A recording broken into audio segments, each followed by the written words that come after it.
الحمدللہ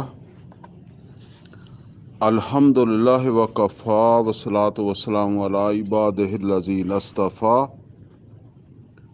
خصوصاً الافضلہم وخاتم النبیین محمد الامین وعلی آلہ واصحابہ اجمعین. اعوذ باللہ من الشیطان الرجیم. بسم اللہ الرحمن الرحیم. قال اللہ عز وجل فی کتابہ الکریم وَمَنْ أَظْلَمُ مِمَّنْ كَتَمَ شَهَادَةً عِنْدَهُ مِنَ اللَّهِ وَمَا اللَّهُ بِغَافِلٍ عَمَّا تَعْمَلُونَ. تِلْكَ أُمَّةٌ قَدْ خَلَتْ لَهَا مَا كَسَبَتْ وَلَكُمْ مَا كَسَبْتُمْ وَلَا تُسْأَلُونَ عَمَّا كَانُوا يَعْمَلُونَ. سَيَقُولُ السُّفَهَاءُ مِنَ النَّاسِ مَا وَلَّاهُمْ عَنْ قِبْلَتِهِمْ الَّتِي كَانُوا عَلَيْهَا قُلِ اللَّهُ الْمَشْرِقُ وَالْمَغْرِبُ يَهْدِي مَن يَشَاءُ إِلَىٰ صِرَاطٍ مُّسْتَقِيمٍ. وَكَذَٰلِكَ جَعَلْنَاكُمْ أُمَّةً وَسَطًا لِتَكُونُوا شُهَدَاءَ عَلَى النَّاسِ وَيَكُونَ الرَّسُولُ عَلَيْكُمْ شَهِيدًا. صدق اللہ العلی العظیم. رب اشرح لی صدری ویسر لی امری واحلل عقدۃ من لسانی یفقہوا قولی. اللہم ارنا الحق حقا وارزقنا اتباعہ وارنا الباطل باطلا وارزقنا اجتنابہ. آمین یا رب العالمین. عزیز دوستو، طریق القرآن کے سلسلے میں آج ہماری یہ 14ویں کلاس ہے، اور اگرچہ ہم نے پہلا سپارہ جو ہے وہ مکمل کر لیا تھا، لیکن پہلے سپارے کے آخر میں جو آیت نمبر 141 ہے اس کا ایک حصہ جو ہے نا، بلکہ 140 کا ہی سمجھ لیں، 140 کا ایک حصہ جو ہے نا وہ میں نے ساتھ ملایا ہے، تو جو ہے نا وہ اس کو ہم ساتھ ملا کے پڑھیں گے. تو جو ہم نے اس وقت پڑھا ہے، اور اس میں یوں سمجھ لیں کہ جہاں میں نے جا کے ختم کیا ہے آیت نمبر 143، یہ 143 آیت ہے نا، وہ بھی میں نے پوری نہیں پڑھی ہے. آپ نے دیکھا ہوگا کہ تھوڑا سا ایسا پڑھا ہے. تو یہ خاص مطلب اس کی اہمیت ہے، اس کو سمجھ لیں، پھر انشاءاللہ ہم آگے بھی پڑھیں گے. اب جو ہے وہ کچھ چیزیں آپ کے میں گوش گزار کر دوں، اگرچہ وہ ہم پہلے پڑھ چکے ہیں، تو میں اس کو ریوائز کر دوں تاکہ یہ مضمون جو ہے نا وہ واضح ہو جائے. دیکھیں، ہم نے سورہ فاتحہ پڑھی تھی جس میں ہم نے یہ سمجھا تھا کہ ایسا انسان جسے اللہ تعالیٰ کی معرفت نصیب ہو جائے تو اس کی سب سے بڑی خواہش ہوتی ہے کہ اسے صراط مستقیم مل جائے. اور صراط مستقیم سے مراد یہ ہے کہ اسے اللہ تعالیٰ کے انعامات کا مستحق بننے میں وہ صراط مستقیم یا وہ ہدایت کہہ لیں، ٹھیک ہے، وہ اس کی معاون ہو، کہ وہ اللہ کے انعامات کا مستحق بن جائے اور غضب سے بچ جائے، گمراہوں کے ساتھ ساتھی بننے سے بچ جائے. پھر اس کے بعد سورہ بقرہ شروع ہوتی ہے. تو سورہ بقرہ کے اندر پہلی 5 آیتیں جو ہے نا اس میں ذکر ہے ان لوگوں کا جو اللہ تعالیٰ کے ہاں کامیاب قرار پاتے ہیں. پھر 2 آیتوں میں ان کا ذکر ہے جو اللہ تعالیٰ کے ہاں جو ہے وہ مغضوب علیہم غضب کے مستحق بنتے ہیں. 7 آیتیں پوری ہو گئی. پھر 8ویں آیت سے جو ہے وہ پورا سے ایک رکوع جو ہے نا 20 نمبر آیت تک، 8ویں سے 20 تک، اس میں پہلے جو ہے نا وہ ذکر ہے گمراہوں کا، کیونکہ گمراہوں کا ذکر رہ گیا. تو یہ گمراہوں کے اندر جو ہے وہ، جیسے میں نے تفصیل کے ساتھ یہ بات سمجھائی تھی کہ اس میں ضعف ایمان بھی آ جاتا ہے، کیونکہ گمراہی جو ہے وہ ظاہر ہے کسی، جس طرح ہم کہتے ہیں ایمان تھوڑے سے تھوڑا، تو اسی طریقے سے جو ہے وہ گمراہی بھی تھوڑی سے تھوڑی. تو پھر زیادہ سے زیادہ آدمی غیر شعوری طور پر منافق ہو جائے، اسے پتہ ہی نہیں چلتا کہ میں نفاق میں مبتلا ہو گیا ہوں. اسی لیے وہاں آتا ہے ولا یشعرون، ولا یشعرون. وہ اپنے آپ کو ایمان والا سمجھتے ہیں لیکن وہ گمراہ ہو چکے ہوتے ہیں. ضعف ایمان میں مبتلا ہونے کے بعد وہ کہیں نفاق تک بھی پہنچ چکے ہوتے ہیں. بہرحال یہ پھر تفصیل سے اس کا ذکر آیا. آخر میں جا کر جو ہے وہ اسی رکوع کے آخر میں جا کر جو ہے نا وہ ایک مثال مغضوب علیہم کی اور ایک مثال جو ہے وہ گمراہوں کی اللہ تعالیٰ نے دے کر بات مکمل کر دی. پھر تیسرا رکوع شروع ہوتا ہے. تو تیسرے رکوع کے اندر جو ہے نا وہ انسانوں سے اللہ تعالیٰ نے اپنے تعارف کے بعد مطالبہ کیا. وہاں آیا نا یا ایھا الناس اعبدوا ربکم الذی خلقکم والذین من قبل الذی خلقکم والذین من قبلکم لعلکم تتقون. تو جس نے تم کو پیدا کیا تم سے پہلوں کو پیدا کیا تاکہ تم بچ سکو. تو یہاں مطلب یہ ہے کہ بچنے کے لیے عبادت بندگی کا مطالبہ ہے. یا ایھا الناس اعبدوا ربکم، اعبدوا، عبادت کرو. عبادت میں نے سمجھایا ہوا ہے کہ عبادت صرف مسجد میں نہیں ہوتی، عبادت دکان پر بیٹھ کر بھی ہے. جب آپ اللہ اور اس کے رسول کی ہدایت کے مطابق جو ہے وہ اپنا بزنس کرتے ہیں تو آپ عبادت کرتے ہیں. اور جس وقت آپ جو ہے وہ اپنی مرضی سے شروع کرتے ہیں تو اس کا مطلب یہ ہے کہ اب آپ گمراہ ہیں، آپ حد سے تجاوز کر گئے ہیں. وہ جو مطلب یہ ہے کہ عبادت کے برخلاف، ٹھیک ہے، آپ کا طرز عمل یہی ہے. اسی طرح ہمسایوں کے ساتھ سلوک ہے، ماں باپ کے ساتھ سلوک ہے، اور سب معاملات کے اندر اللہ اور اس کے رسول کی فرما برداری کرنا، اس کا نام عبادت ہے. اچھا، عبادت جو ہے وہ اللہ تعالیٰ کا جو مطالبہ ہے کہ یہ عبادت کرو، تو یہ عبادت جو ہے اس کے لیے مطلب یہ ہے کہ وہ جیسے کہتے ہیں کہ فرما برداری، تو فرما برداری فرمان کے مطابق ہوگی نا. تو اسی طرح عبادت قرآن کے مطابق چاہیے. پھر اسی لیے آگے یہ ذکر آیا کہ ان کنتم فی ریب مما نزلنا علی عبدنا فاتوا بسورۃ من مثلہ. اگر تمہیں اس میں شک ہے، یعنی اس قرآن میں کوئی شک ہے، تو اس جیسی ایک کتاب بنا کر لے. بہرحال یہ باقی اور چیزیں بھی ہیں اس میں، لیکن یہ سمجھ لیں کہ یہ تیسرا رکوع مکمل ہوا.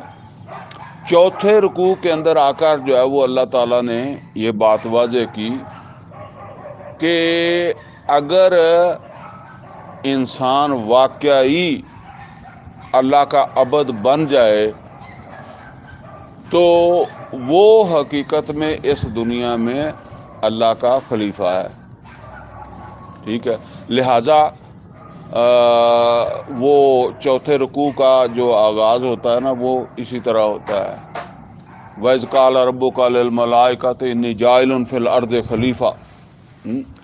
اچھا، وہاں پھر یہ خلیفہ کا تذکرہ جو ہے وہ آیا کہ انسان کو زمین پر اللہ تعالیٰ نے بطور خلیفہ جو ہے وہ پیدا کیا.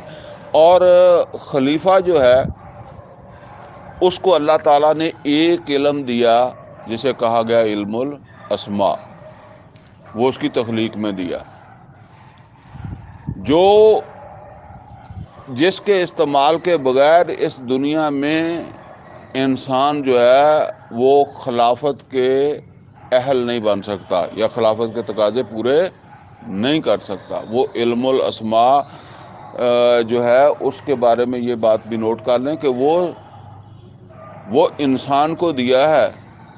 آپ یہ سمجھیں کہ مسلمان کو دیا ہے، یعنی اس کا مطلب یہ ہے کہ وہ مسلمان کو بھی دیا ہے اور ہندو کو بھی دیا ہے اور عیسائی کو بھی دیا اور جو بے دین ہے اس کو بھی دیا ہے. جو استعمال کرے گا تو وہی حقیقت کے اندر جو ہے وہ، کیونکہ خلافت کا تعلق دنیا کے اندر ایک نظام قائم کرنے سے ہے نا.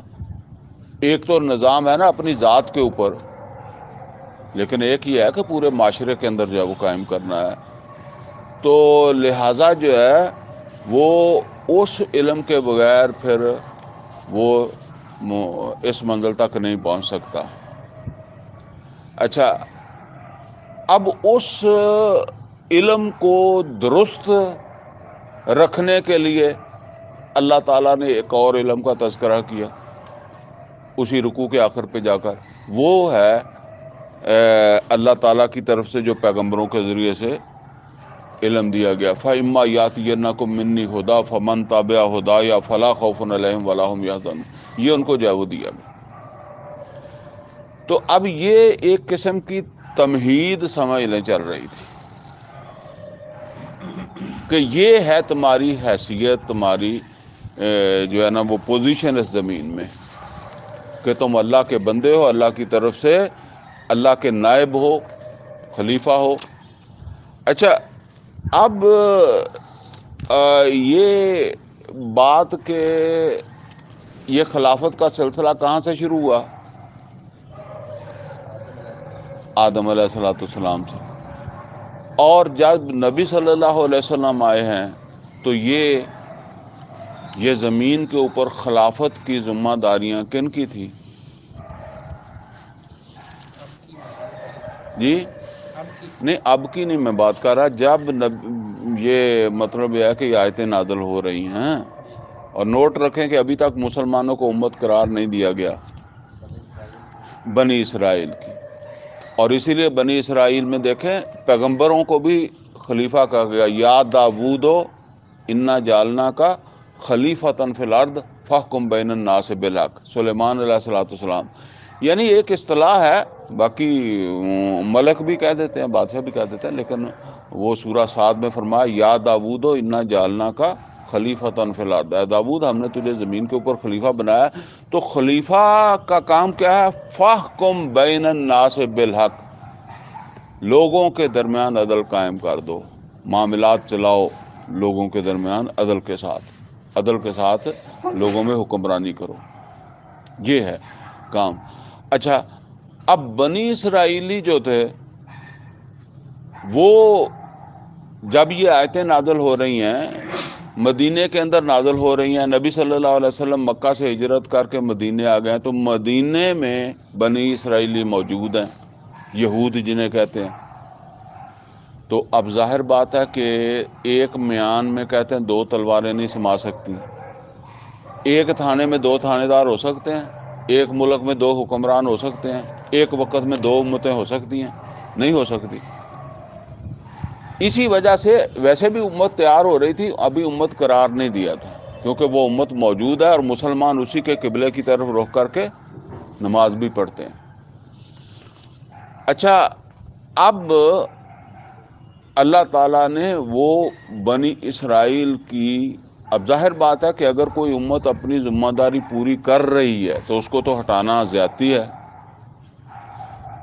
آپ نے کسی کو نوکر رکھا ہوا ہے، وہ نوکر جو ہے، ملازم جو ہے، وہ اچھا کام کرتا ہے، آپ کی ضرورت بھی ہے، تو آپ خام خواہ کیوں اس کو ہٹا کر کسی دوسرے کو لائیں گے؟ ہو سکتا ہے دوسرا پتہ نہیں کیسا ہوگا، ٹھیک ہے نا. لیکن اگر وہ کام کا نہیں ہے، نکما ہے، اور آپ نے سمجھا ہے کہ اب اس کو بدلنا ہی ہے، تو پھر تو آپ اسے بدلیں گے. اور جب آپ اسے بدلیں گے تو آپ اس کو اس کی کوتاہیاں بتائیں گے. مطلب وہ آپ کے پاس 10 سال رہا ہے، 20 سال رہا ہے، تو اب آپ 10-20 سال کی تاریخ اس کے سامنے رکھیں گے نا، اپنے احسانات، اس کی غلطیاں. اور وہ بالعموم کیسے ہوتا ہے کہ دیکھو تم نے فلاں موقع پر بھی غلطی کی تھی، ہم نے درگزر کر لی، معاف کر دیا، فلاں موقع پر ایسے کیا، ہم نے معاف کر دیا، فلاں موقع پر۔ اب وہ اینڈ پر جا کر آپ وہ چیز بیان کریں گے جو اب سبب بنی ہے اسے بالکل فارغ کر دینے کی، ٹھیک ہے؟ اچھا، یہ اس کو ٹرمینیٹ کرنے سے پہلے جو ہے وہ چارج شیٹ ہے اس کے لیے۔ اچھا، نئی امت جو آ رہی ہے اس کے لیے یہ کیا ہے؟ اس کو یوں سمجھ لیں کہ اس کو کھڑا کرنے سے پہلے، اس کو امت قرار دینے سے پہلے، یا اس کے ساتھ ہی ان کو بتایا جا رہا ہے کہ تم سے پہلے ایک امت تھی۔ یعنی جیسے آپ ملازم رکھیں تو آپ اسے کہتے ہیں کہ بھئی تم ہمارے پہلے ملازم نہیں ہو، تم سے پہلے بھی ہمارا ایک ملازم تھا، ہم نے بڑے ملازم رکھے ہیں۔ یہ بتانے کا مطلب کیا ہوتا تھا کہ ہمیں بھی پتہ ہے کہ ملازم کس قسم کا ہمیں کام دے سکتا ہے۔ ایسے نہیں تم سمجھو کہ ہمیں کوئی پتہ نہیں۔ فلاں ملازم ہمارے پاس تھا، ہم نے وہ غلطیاں بھی کرتا تھا، ہم درگزر بھی کرتے تھے، اور اتنا عرصہ ہمارے ساتھ رہا ہے، لیکن پھر اس نے جب یہ تک کرنا شروع کر دیا تو اب ہم نے اسے فارغ کر دیا۔ تو یہ بتانے کا مقصد کیا ہوتا ہے کہ تو ابھی محتاط رہنا، ہمیں صرف نوکر نہیں چاہیے، وہ نوکر بھی کسی حساب کا چاہیے۔ ایسے ہی امت نہیں چاہیے، امت بھی کسی جو ہے وہ آپ یوں سمجھ لیں کہ اس کے اندر کچھ خوبی ہونی چاہیے، یا کیا خوبی مطلوب ہے، یا کم از کم اس طرح کی خرابیوں والی امت تو ہم پہلے ہی دفع کر رہے ہیں، تو پھر تمہیں کیوں رکھیں گے؟ سمجھ گئے؟ ہاں، تم نے محتاط رہنا ہے۔ تو اب پھر تفصیل کے ساتھ بنی اسرائیل کی خرابیوں کا تذکرہ ہے۔ اچھا، اب اس میں موٹی موٹی چیزیں آپ کو بتاتا ہوں۔ مثلا آیت نمبر 40 میں اللہ تعالیٰ نے یہ بات واضح کی ہے کہ بنی اسرائیل جو تھے انہوں نے اللہ کے ساتھ کیے گئے عہد کو توڑ دیا۔ وہاں آتا ہے نا، یا بنی اسرائیل اذکروا نعمتی اللتی انعمت علیکم اوفوا بعہدی اوف بعہدکم۔ مطلب یہ ہے کہ تم عہد توڑ بیٹھے ہو۔ ہم نے بھی تو اللہ کے ساتھ عہد کیا نا، ایاک نعبد و ایاک نستعین۔ ویسے تو اشہد ان لا الہ الا اللہ و اشہد ان محمد عبدہ و رسولہ بھی تو عہد ہے نا، لیکن یہ عہد۔ اچھا، آیت نمبر 41 میں یہ بات پتہ چلی ہے کہ انہوں نے دنیا کو، دنیاوی مفادات کو آخرت کے اوپر ترجیح دینی شروع کر دی۔ یہ ان کا قصور دوسرا، ویسے تو کافی سارے، میں اس میں سے چند ایک بتا رہا ہوں جو میں سمجھتا ہوں کہ ہمارے اندر بھی پائے جا رہے ہیں۔ اچھا، آیت نمبر 42، اس میں کیا ہوا؟ اس میں فرمایا کہ حق و باطل کی تمیز تم نے ختم کر دی۔ وَلَا تَلْبِسُوا الْحَقَّ بِالْبَاطِلِ وَتَكْتُمُوا الْحَقَّ وَأَنْتُمْ تَعْلَمُونَ، یعنی حق و باطل کی تمیز ختم ہو گئی ایک امت میں۔ اچھا، آیت نمبر 43 کے اندر نماز اور زکوٰۃ کا ذکر آیا، اس انداز سے کہ نماز اور زکوٰۃ بھی وہ بس جس طرح ہم پڑھتے ہیں اسی طرح پڑھنے لگ گئے، یعنی ایک فرض ہے، فرض تو ادا کرنا ہے نا۔ تو اکثریت کا حالات یہی ہو گئے۔ اچھا، آیت نمبر 52، آیت نمبر 52 میں انہوں نے بچھڑے کی پرستش کی۔ تفصیل سے تو ہم پڑھ چکے ہیں، میں صرف اشارے کر رہا ہوں کہ وہ انہوں نے بچھڑا بنایا اور اس کی پرستش شروع کی، اس کا ذکر آیا، اس جرم کا ذکر آیا۔ پھر آیت نمبر 61 میں ان کی وہ دنیا کی جو لذات تھی ان کی طرف رغبت کا ذکر اس طرح آیا کہ اللہ کی طرف سے ایک رزق ان کو ملتا تھا، من و سلوہ، تو جس کو انہوں نے پھر جو ہے نا وہ ناپسند کیا، اور اس کے مقابلے میں اب دیکھیں اس میں کسی کے ذہن میں آ سکتا ہے کہ جی چلیں اس میں کون سی ایسی بات، اس میں بات ہے، دیکھیں دنیا میں سب سے زیادہ پرابلم تو پیٹ کا ہی ہے. اگر پیٹ کا مسئلہ حل ہے تو آپ کے بہت سارے مسئلے حل ہیں. ٹھیک ہے نا. تو آپ مطلب آپ کے پاس فرصت ہی فرصت ہے. اگر یہ مسئلہ آپ کو بالکل تسلی ہو کہ بھوکا نہیں مارتا، ٹھیک ہے نا، لیکن وہ جان بوجھ کر انہوں نے پیدا تو ان کو بھی عبادت کے لیے کیا گیا تھا نا. ان کا بھی فرض یہی تھا کہ اللہ کی مرضی کے مطابق جو وہ زندگی گزاریں. تو اس کا ذکر آیا. پھر آیت نمبر 63 میں یہ بات ہم نے پڑھی کہ اللہ تعالیٰ نے نجات کے لیے، اخروی نجات کے لیے کچھ اصول بتائے ہیں. وہ اصول کیا ہیں؟ وہ اصول یہ ہیں کہ ایمان اور عمل صالح. لیکن انہوں نے اللہ تعالیٰ کے اس اصول کو بدل کر جو ہے نا وہ یہ تصور بنا لیا کہ جی بس یہودی ہیں تو بغیر عمل کے بھی جنت میں چلے جائیں گے، کوئی بات نہیں. جس طرح ہم سمجھتے ہیں نا عام طور پر محمد رسول اللہ صلی اللہ علیہ وسلم کا امتی ہونا کافی ہے. تو یہ ایک اہم سبجیکٹ وہاں آیا تھا. اچھا جی، آیت نمبر 65 کے اندر جو ہے وہ اس بات کا اللہ تعالیٰ نے ذکر کیا کہ حرام اوقات میں دنیاوی کام کاج کرنا، یعنی ہفتے کا دن جو ہے یہ ان کے لیے ممنوع تھا. اس میں صرف اللہ کی عبادت کرنی ہے، دعوت تبلیغ دین کا کام کرنا ہے، باقی دنیاوی کام کوئی نہیں کرنا.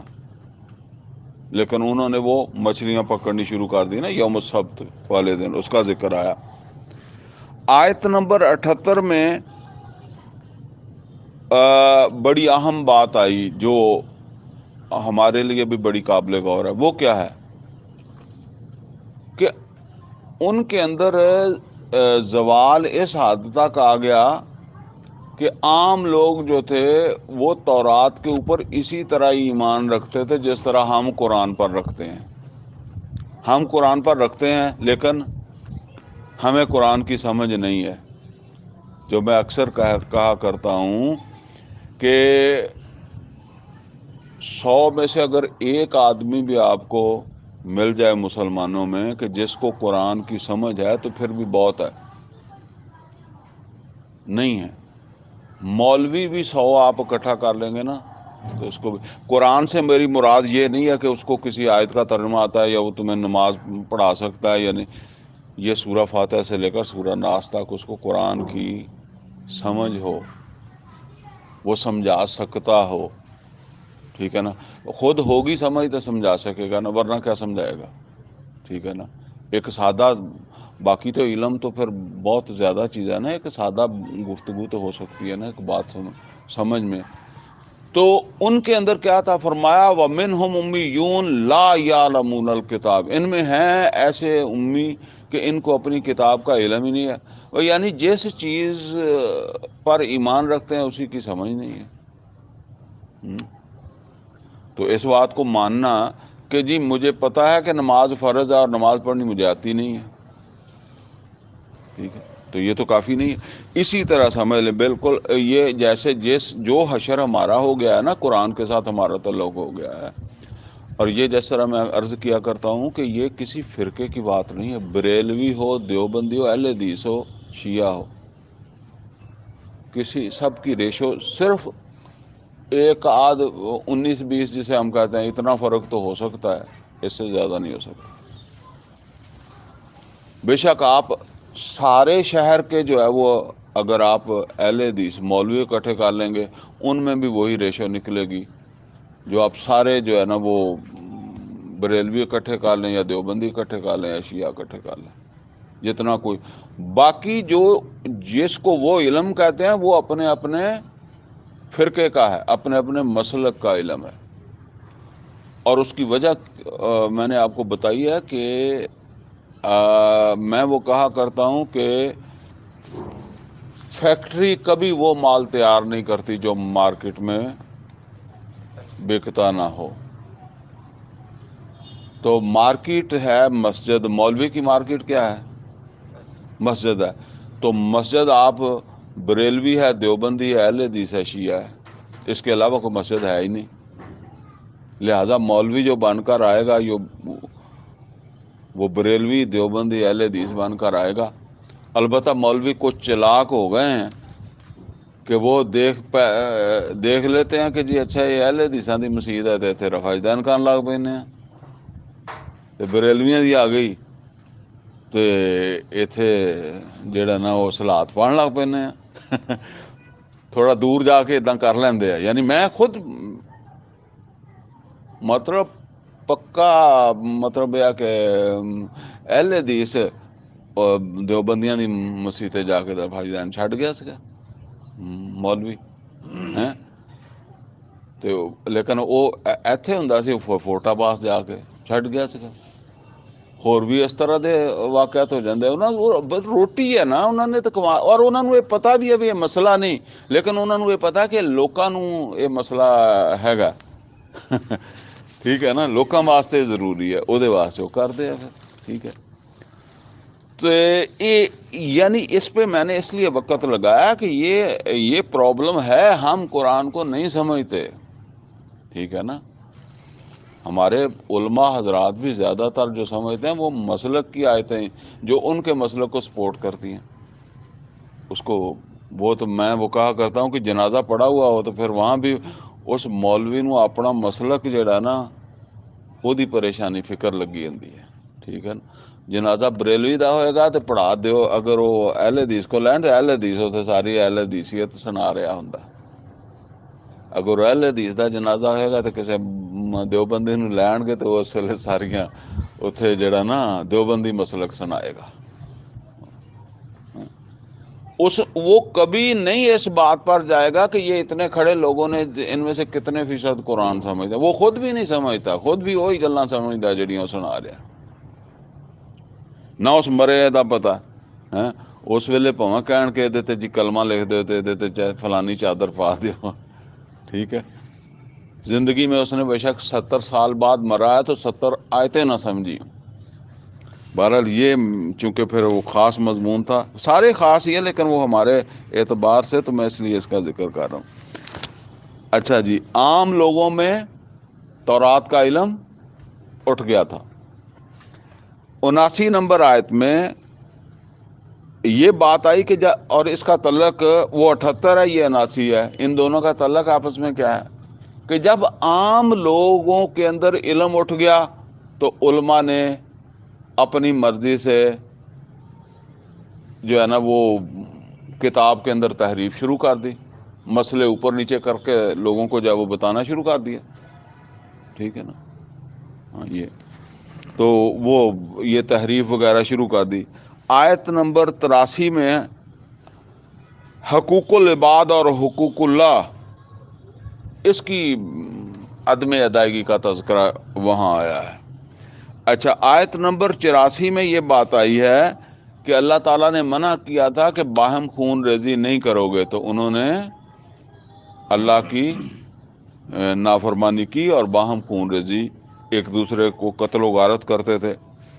آیت نمبر 85 میں یہ بات آئی کہ اللہ کا ایک حکم مانتے اور ایک نہیں مانتے تھے. افتؤمنون ببعض الکتاب وتکفرون ببعض فما جزاء من یفعل ذلک منکم الا خزی فی الحیاۃ الدنیا ویوم القیامۃ یردون الی اشد العذاب وما اللہ بغافل عما تعملون.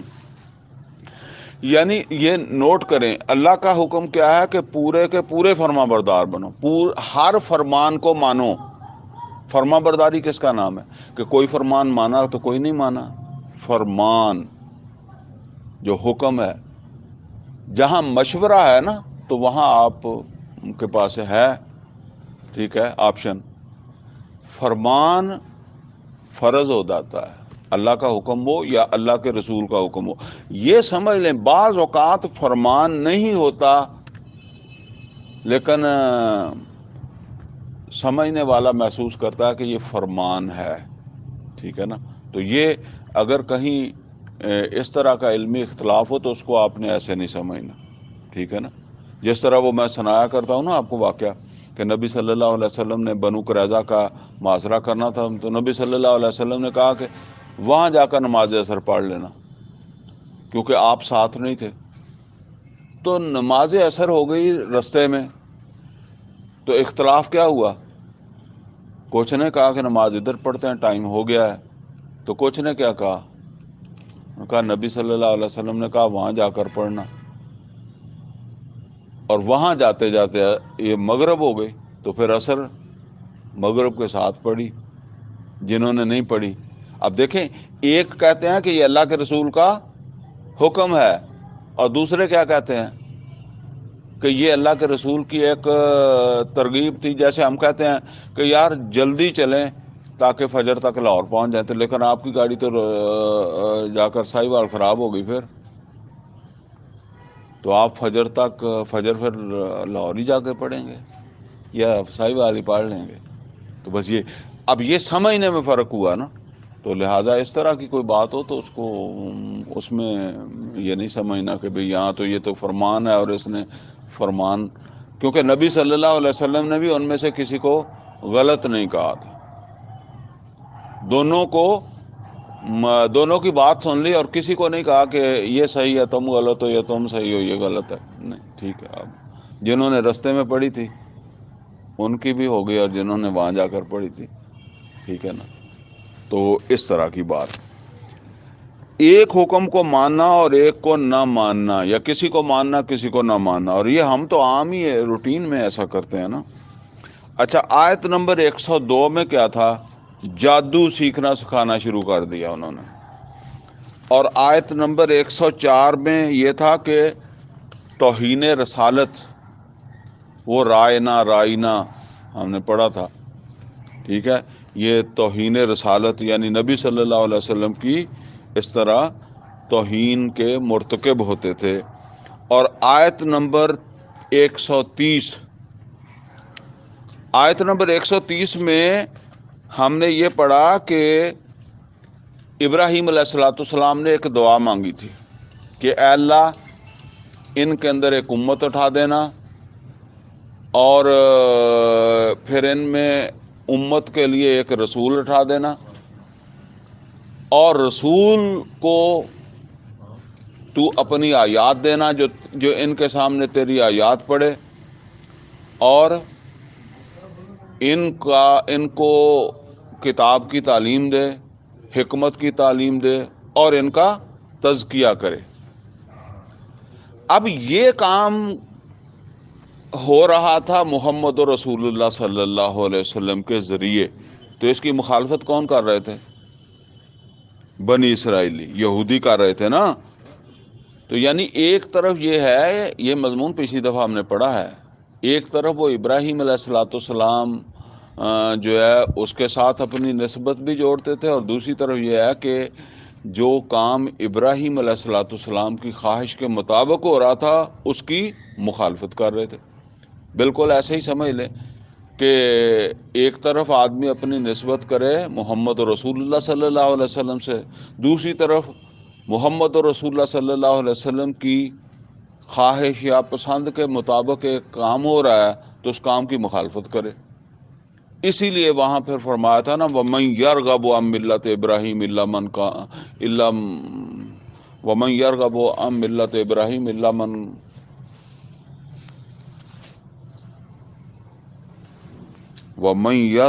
عَن مِّلَّةِ إِبْرَاهِيمَ إِلَّا مَن صَفِحَ نَفْسَهُ، سوائے اس کے کہ جس کو اس کے نفس نے پاگل بنا دیا ہو. تو اچھا جی، اب یہ اتنے سارے سمجھ لیں کہ یہ سارے الزامات ہیں. اب سب سے آخر پہ کون سا الزام آیا ہے جو ہم نے پچھلی مرتبہ پڑھا، جہاں سے ابھی ہم نے شروع کرنا ہے؟ اچھا وہ آ جائیں جی. یہ ہے آیت نمبر 140 میں سب سے بڑا الزام، اور وہ سب سے بڑا کیا ہے؟ وَمَنْ أَظْلَمُ، یہ سپرلیٹو ڈگری ہے. ٹھیک ہے، اس سے بڑا ظالم کون؟ یعنی وہ تو سب سے بڑا ظالم ہے. کون ہے سب سے بڑا؟ ممن کتما شہادتن عندہ من اللہ، جس کے پاس اللہ کی طرف سے ایک شہادہ ہے اور اس نے کیا کیا؟ کتمان کر دیا. کتمان کا کیا مطلب ہے؟ چھپا دیا. اچھا، وَمَا اللَّهُ بِغَافِلٍ عَمَّا تَعْمَلُونَ، اللہ غافل نہیں ہے جو تم نے عمل کیے، یا تم نے جو عمل کیا اللہ اس سے غافل نہیں ہے کہ تم. اچھا، اب ذرا اس کو جو ہے وہ سمجھ لیں پہلے کہ یہ شہادہ کیا چیز ہے. دیکھیں، ایک ہے شہادہ.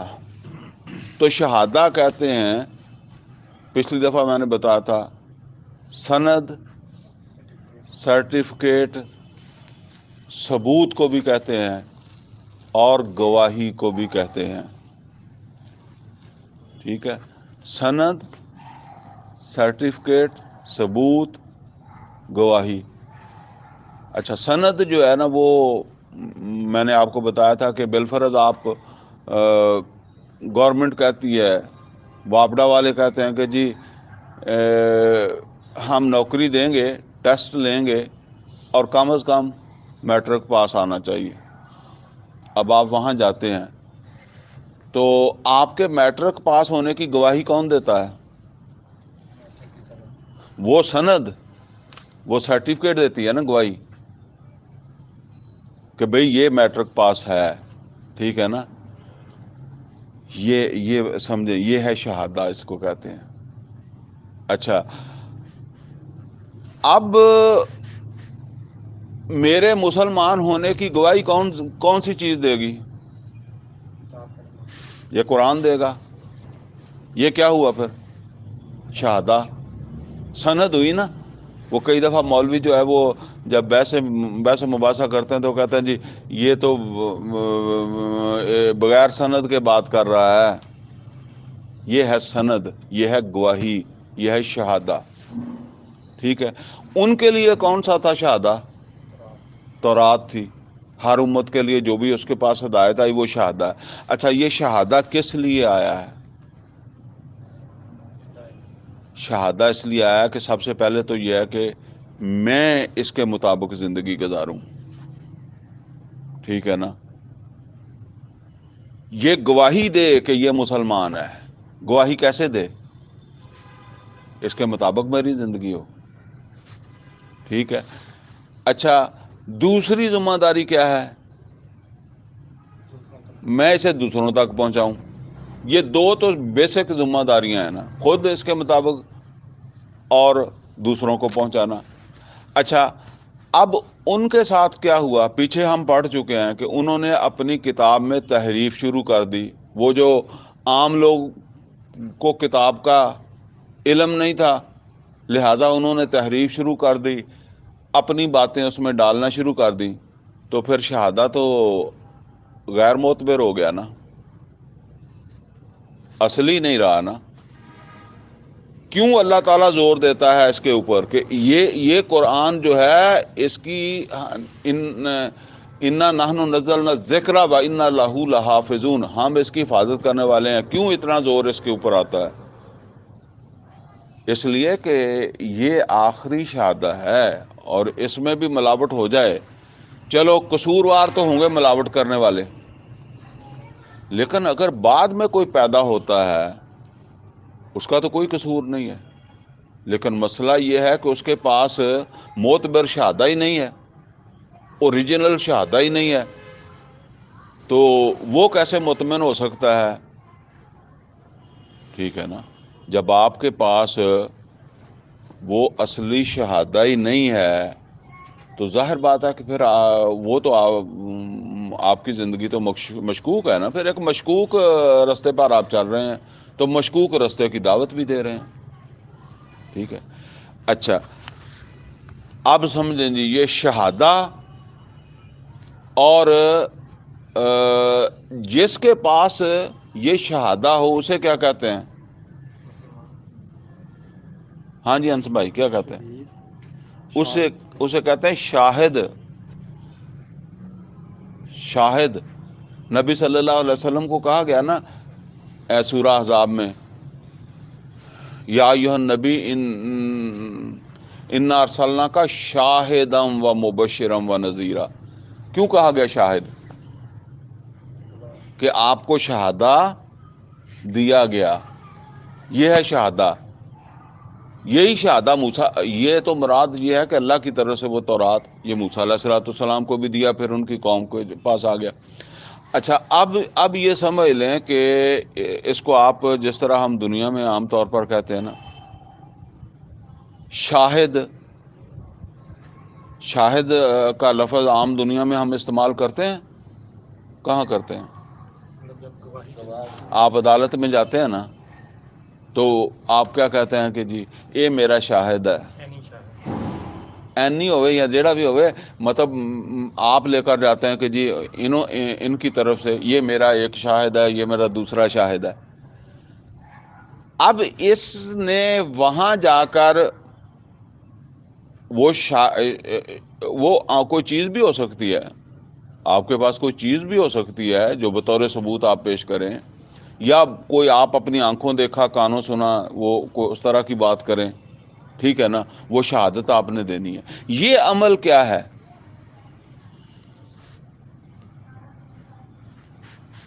یہ ہے شہید۔ کون سا؟ وہ جب آپ اس عمل سے گزر جاتے ہیں، گواہی دے دیتے ہیں، تو اس کو کیا کہتے ہیں؟ تو جب تک آپ نے نہیں دی ہے تو آپ شاہد ہیں، گواہی آپ کے پاس ہے، ٹھیک ہے نا۔ وہ کہتے ہیں نا گواہ منحرف ہو گیا، گواہ بھاگ گیا، اس نے گواہی نہیں دی، اس نے شہادت نہیں دی۔ آپ کہتے ہیں نا اس نے شہادت نہیں دی، تو جو شہادت دے وہی شہید ہے، ٹھیک ہے نا۔ اس عمل کو کہتے ہیں شہید، گواہی دینے کے عمل کو کیا کہتے ہیں؟ شہید۔ اب آپ سمجھے شہادہ، شاہد اور شہید۔ اچھا شہید کی جمع کیا ہے؟ شہداء، ٹھیک ہے۔ اچھا پورے قرآن میں اس شہادت کا ذکر ہے۔ مزے کی بات یہ دیکھیں، پورے قرآن میں اس شہادت کا ذکر ہے، ٹھیک ہے۔ اچھا ان کا جرم کیا تھا؟ کہ انہوں نے شہادہ جو تھا نا، ایک تو یہ ہے کہ انہوں نے شہادے کو مشکوک بنا دیا، اس میں تحریف کر دی، اپنی چیزیں ان کے علماء نے ڈال دی اس کے اندر، غیر معتبر ہو گیا، اصلی ختم ہو گیا۔ ویسے اصلی زبان والا بھی ختم ہو گیا، جدہ تسی سمجھ لو کہ عربی دا قرآن ہی ختم ہو جائے معاذ اللہ، اردو دا تو اڈا تصویراں لکھیاں رہ جان۔ یعنی جس زبان میں تورات نازل ہوئی تھی، آج اس زبان میں تورات نہیں ہے، سمجھ گئے؟ کوئی اردو والی تفسیر تسی لئی پھر ہوتے تو اسی کو عربی والا غائب ہی ہو جائے۔ مطلب آج دنیا میں وہ اس زبان میں تورات موجود ہی نہیں ہے، مطلب تحریف شدہ بھی موجود نہیں ہے، حالانکہ تحریف کرنے والوں میں تو اسی زبان میں کی ہوگی نا۔ اب اس زبان میں نہ تورات نہ انجیل کوئی بھی نہیں موجود ہے۔ اچھا اب ایک جو اس میں، اچھا یہ نہیں ہے کہ آپ یہ سمجھیں کہ تورات ساری کی ساری خراب ہے، غلط ہے، اس میں چیزیں ہیں۔ مطلب تحریف کا مطلب کیا ہوتا ہے؟ کچھ چیزیں نکال دی، کچھ اور ڈال دی، لیکن کچھ دوسری بھی رہ گئی ہوں گی نا۔ لیکن وہ اب جب ہم اس میں سے کسی چیز کو دیکھتے ہیں کہ وہ قرآن سے مطابقت رکھتی ہے، تو پھر ہم اسے مانتے ہیں کہ یار یہ اللہ کی طرف سے ہی ہے، کیونکہ یہ یہاں بھی آ گئی ہے نا، تو یہ پھر صحیح ہے۔ اچھا اس طرح اس میں کچھ چیزیں موجود تھیں نبی صلی اللہ علیہ وسلم کی پہچان کے حوالے سے، صحابہ کرام رضوان اللہ تعالیٰ علیہم اجمعین کی پہچان کے حوالے سے۔ اب حق ان کا کیا بنتا تھا؟ کہ ان کو پیش کرتے، سامنے لاتے، ٹھیک ہے۔ تو وہ اس کو بھی، یعنی انہوں نے نبی صلی اللہ علیہ وسلم کی ان گواہیوں سے یا جو کچھ ان کی کتابوں میں تھا ان کے ذریعے بھی تصدیق نہیں کی، گواہی نہیں دی۔ باقی پھر وہ شہادہ ہی غیر معتبر ہو گیا، تو اس کی کیا شہادت دینی تھی؟ تو کیا شہادت علی الناس کا فریضہ انہوں نے کیا انجام دینا تھا؟ اب آپ اس کو سمجھے یہ کتنا بڑا جرم ہے بھئی۔ امت بنائی گئی تھی اس شہادت کے لیے، تو شہادہ ہی غائب، تو اب امت کا کیا کام رہ گیا؟ کوئی کام نہیں رہ گیا۔ اب اس کو ذرا توجہ کے ساتھ آپ پڑھیں۔ اچھا ایک بات اور سمجھ لیں کہ یہ جو مطلب یہ ہے کہ یہ ایک طرف ان کو ٹرمینیٹ کیا اللہ نے، اور دوسری طرف کیا ہے؟ دوسری طرف اللہ تعالیٰ نے جو ہے نا وہ دوسری امت کا اعلان کر دیا۔ اس امت کو ٹرمینیٹ کیا، دوسری امت کو بتا دیا کہ اب تم امت ہو، اور تیسری طرف کیا ہے کہ قبلے کی قبلہ تبدیل کر دیا، نیا قبلہ دے دیا۔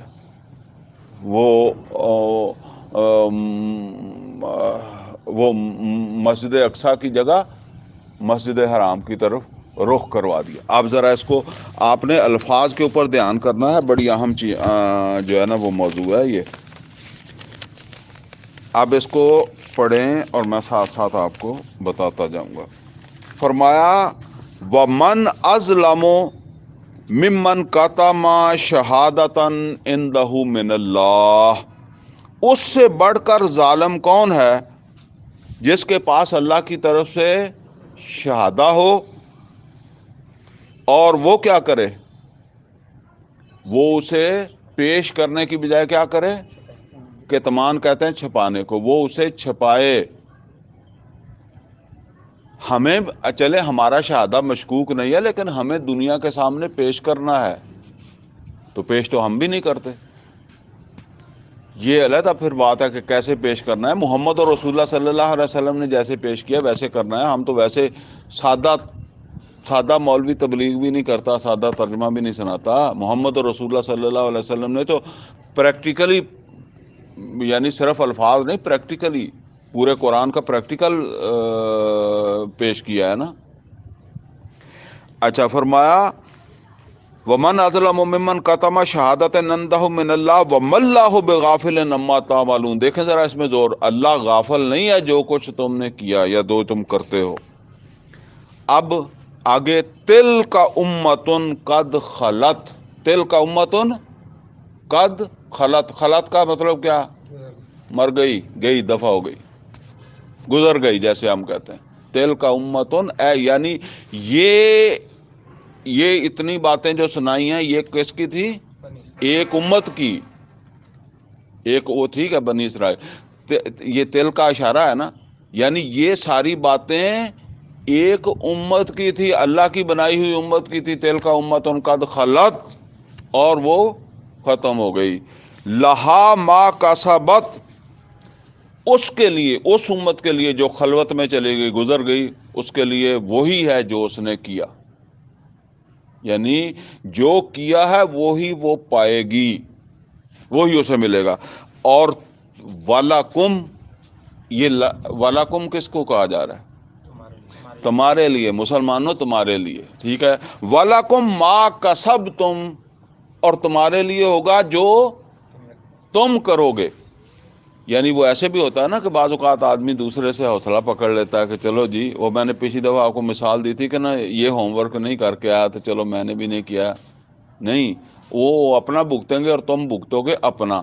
وَلَكُمْ مَا كَسَبْتُمْ وَلَا تُسْأَلُونَ عَمَّا كَانُوا يَعْمَلُونَ، اور ہم تم سے نہیں پوچھیں گے انہوں نے کیا کیا تھا، ان کا کیا ان سے ہی پوچھیں گے، یا ان کا عمل ان سے پوچھیں گے، تمہارا تم سے پوچھیں گے، یہ بتایا جا رہا ہے۔ آ جائیں آگے۔ سَيَقُولُ السُّفَهَاءُ مِنَ النَّاسِ، ان قریب کہیں گے لوگوں میں سے بے وقوف۔ سَيَقُولُ السُّفَهَاءُ مِنَ النَّاسِ، لوگوں میں سے بے وقوف کہیں گے، مَا وَلَّاهُمْ عَنْ قِبْلَتِهِمْ، کس نے پھیر دیا ان کو ان کے قبلے سے؟ کس قبلے سے؟ اللتی کانوا علیہا، جس پر یہ تھے۔ کس پر تھے؟ مسجد اقصی۔ یعنی بتایا کہ ابھی یہ لوگ اس طرح کی باتیں بھی کریں گے کہ جی اس قبلے سے کیا ہو گیا ان کو، مختلف طرح کی باتیں اس پہ کریں گے. اللہ تی کانو علیہا جس کے اوپر یہ تھے. آگے کیا فرمایا؟ قل اللہ المشرق والمغرب. تو آپ کہہ دیں یا مسلمانوں تم کہہ دینا، کہیں ایسے لوگوں کو کہ قل اللہ المشرق والمغرب، اللہ ہی کے ہیں مشرق و مغرب. یعنی اللہ کوئی ادھر بیٹھا نہیں ہے. اللہ اتھے سعودی عرب خانہ کعبہ دے وچ بھی نہیں بیٹھا، ٹھیک ہے نا، ورنہ تو پھر مسئلہ بن جاتا ہے. کم از کم جیسی کہی ہے کہ او دے اندر اللہ راتی رہندا ہے، تو پھر اللہ دے وجود دا تو کوئی احاطہ ہو ہی گیا نا، ٹھیک ہے نا. یا کم از کم دروازے وچوں تو جڈا وجود ہوئے گا اس تو وڈا تو نہیں لنگ سکتا دروازے تو زیادہ. قل اللہ المشرق والمغرب، انہاں نوں کہہ دیو کہ مشرق و مغرب اللہ دے ہی ہے. یہدی من یشاء الی صراط مستقیم، وہ صراط مستقیم کی طرف ہدایت دے دیتا ہے جس کو وہ چاہتا ہے. اب آگے وَكَذَلِكَ جَعَلْنَاكُمْ أُمَّةً وَسَطًا. وَكَذَلِكَ، اور اسی طرح، یہ اشارہ ہے نا، وَكَذَلِكَ، اسی طرح. کس طرح؟ کیوں جی ملک صاحب، کس طرح؟ ہاں جیسے ان کو بنایا تھا، کبھی ان کو بھی تو بنایا تھا نا، ابھی ٹرمینیٹ کر رہے ہیں، تو اسی طرح اب تم کو بنا رہے ہیں. وَكَذَلِكَ جَعَلْنَاكُمْ أُمَّةً وَسَطًا، اب اسی طرح سے ہم نے تم کو امت وسط بنا دیا، ان کو ہٹا دیا، تم کو بنا دیا. لیکن کس کام کے لیے؟ یہ ذرا نوٹ کریں، کس کام کے لیے؟ لِتَكُونُوا شُهَدَاءَ عَلَى النَّاسِ، تاکہ تم لوگوں کے سامنے شہداء بن جاؤ. تو میں نے کیا بتایا تھا کہ شہید کی جمع شہداء، امت جمع ہے نا، شہید تو واحد کے لیے ہوگا، تو امت شہداء. تو پھر یہ کون سے شہداء کی بات ہو رہی ہے؟ گواہی دینے والے، اس قرآن پر خود عمل کرنے والے، دوسروں کے سامنے اس کو پیش کرنے والے، اس کو جو ہے وہ پہنچانے والے. اور کیسے پہنچانا ہے؟ جیسے محمد رسول اللہ صلی اللہ علیہ وسلم نے پہنچایا. اور محمد رسول اللہ صلی اللہ علیہ وسلم نے پریکٹیکلی پہنچایا. یعنی آپ دیکھیں، ایک فرد سے ایک ریاست وجود میں آئی ہے نا، ایک فرد، محمد رسول اللہ صلی اللہ علیہ وسلم ایک فرد تھے. تو جب دنیا سے گئے ہیں تو کیا تھا؟ ملک، ریاست. اس کے پہلے حکمران کون تھے؟ محمد رسول اللہ صلی اللہ علیہ وسلم. تو ایک ریاست ہے نا، ٹھیک ہے. تو یہ یہاں تک کا سفر کس ہدایت کے مطابق ہوا؟ شہادے کے مطابق ہوا نا. تو اب وہ جو سمجھتے ہیں کہ جی بس نماز دے نال ہی کام ہو جائے گا، یا نماز روزہ حج زکات نال ہی ہو جائے گا، تو پھر یہ کدھر جائے گا؟ ٹھیک ہے. تو فرمایا کہ وَكَذَلِكَ جَعَلْنَاكُمْ أُمَّةً وَسَطًا لِتَكُونُوا شُهَدَاءَ عَلَى النَّاسِ، تاکہ تم شہداء بن جاؤ لوگوں کے سامنے. مطلب یہ گواہی لوگ دیکھ لیں تمہیں کہ یہ ہے اللہ کا تقاضا جو یہ ہمیں دکھا رہے ہیں، یہ کر کے دکھا رہے ہیں. اس دنیا کے ملکوں کے اندر ایک ملک جو ہے نا وہ ہو. وَيَكُونَ الرَّسُولُ عَلَيْكُمْ شَهِيدًا، یہاں تک پڑھا تھا. اب دیکھیں یہاں شہید کا لفظ آ رہا ہے، وَيَكُونَ الرَّسُولُ عَلَيْكُمْ شَهِيدًا، اور رسول ہو جائیں گے علیکم، تمہارے اوپر شہید. کیا مطلب ہے؟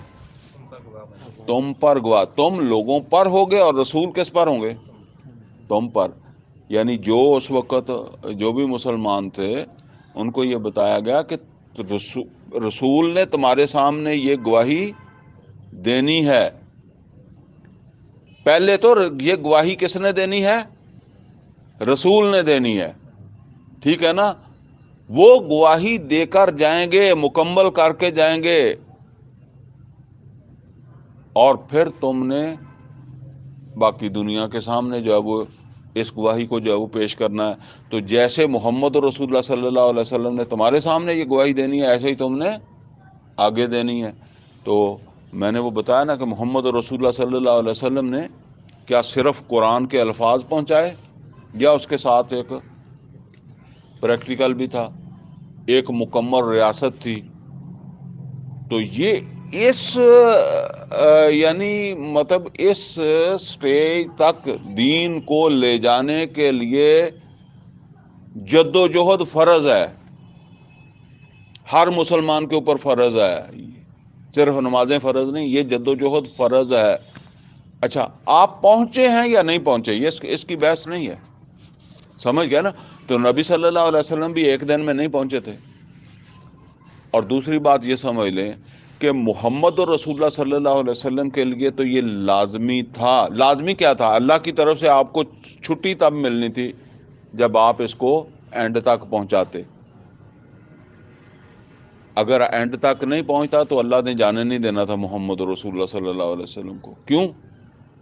آپ نے یہ پوری یعنی مکمل گواہی دینی تھی نا. اچھا کئی سارے پیغمبر ہیں، عیسیٰ علیہ الصلوۃ والسلام گواہی کے بغیر ہی چلے گئے. گواہی دی جتنی دی لیکن پوری نہیں دی، انہوں نے کوئی ریاست قائم نہیں کی. موسیٰ علیہ الصلوۃ والسلام نے قائم نہیں کی ریاست، محمد رسول اللہ صلی اللہ علیہ وسلم نے کی. اس لیے کہ ان کے بعد پیغمبروں نے آنا تھا، لہذا ان کے لیے ذمہ داری اتنی ہی تھی کہ کوشش تو تم نے بھی یہی کرنی ہے، لیکن اگر تم نہیں پہنچ سکتے تو جتنا ٹائم تمہیں دیا ہے اس میں تم فارغ ہو جاؤ گے. لہذا ہم میں سے بھی ہر آدمی جو ہے اس کے لیے ذمہ داری یہ ہے، کوشش تو اس کے لیے یہی ہے کہ وہ اینڈ تک پہنچے جہاں تک محمد رسول اللہ صلی اللہ علیہ وسلم پہنچے. لیکن اگر نہیں پہنچتا تو پھر یہ ہے کہ کتنا اس کے پاس وقت تھا، کتنے اس کے پاس وسائل تھے، کتنی صلاحیتیں تھیں، اور کتنی اس نے کوشش کی ہے، صحیح سمت کتنی کوشش کی ہے، ایمانداری کے ساتھ، اخلاص کے ساتھ، جو اس کے تقاضے ہیں. کیونکہ ایک آدمی سے تو یہ نہیں ہوگا، یہ تو کسی رسول نے بھی اکیلے نہیں کیا نا، محمد رسول اللہ صلی اللہ علیہ وسلم نے اکیلے نہیں کیا. تو بہرحال وہ اسی لیے وہ موجود ہے سارا عمل، اس سے رہنمائی لے کر پھر اس کو پہنچانے کی کوشش کرنا. تو بے شک آپ کو لوط علیہ الصلوۃ والسلام کی طرح نہ ملے معاشرے سے بندے، اور بے شک آپ کو نوح علیہ الصلوۃ والسلام کی طرح نہ مل سکیں، یا آپ کو مل جائیں محمد رسول اللہ صلی اللہ علیہ وسلم کی طرح، آپ وہاں تک پہنچ جائیں. یہ ہے جی اصل کے اندر جو ہے نا وہ. تو بس یہ 14 نمبر کلاس تو ہم یہیں ختم کر لیتے ہیں. اقول قولی ھذا واستغفر لی ولکم ولسائر المسلمین والمسلمات.